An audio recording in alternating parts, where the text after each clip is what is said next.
एक तरफ जहां नरेंद्र मोदी तीसरी बार पीएम पद की शपथ लेने के लिए तैयार हैं, तो दूसरी ओर आर्थिक मोर्चे पर देश को अभी से लाभ होता दिखाई दे रहा है।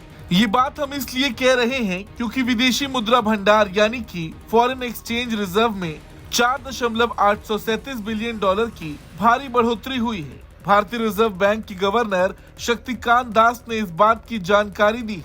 वहीं रिजर्व बैंक ऑफ इंडिया की तरफ से जारी आंकड़ों के मुताबिक भारत का विदेशी मुद्रा भंडार 31 मई तक 651.5 अरब डॉलर के सर्वकालिक उच्च स्तर पर पहुंच गया है।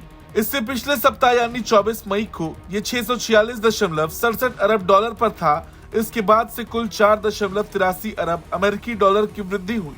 ये अब तक का सर्वाधिक स्तर है।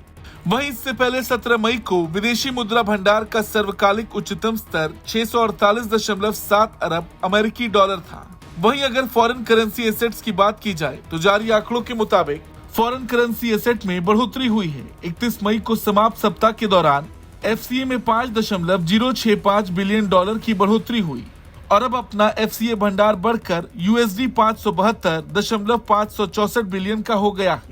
फॉरेन एक्सचेंज रिजर्व में फॉरेन करेंसी एसेट एक महत्वपूर्ण हिस्सा होता है। फॉरेन करेंसी एसेट में यूरो, पौंड और येन जैसे गैर अमेरिकी मुद्राओं में आई घट बढ़ के प्रभावों को भी शामिल किया जाता है। वहीं विदेशी मुद्रा भंडार की किसी भी अर्थव्यवस्था में खास अहमियत होती है। इससे आसान भाषा में फॉरेक्स भी कहा जाता है। विदेशी मुद्रा भंडार किसी भी देश के केंद्रीय बैंक द्वारा रखी गई वो संपत्तियां या धनराशि होती है जिसका उपयोग देनदारी को पूरा करने के लिए और मॉनेटरी पॉलिसी को प्रभावित करने के लिए किया जाता है। बड़ी बात तो ये भी है कि ये खबर ऐसे वक्त में आ रही जब देश में नई सरकार बनने में बस कुछ ही वक्त बचा है।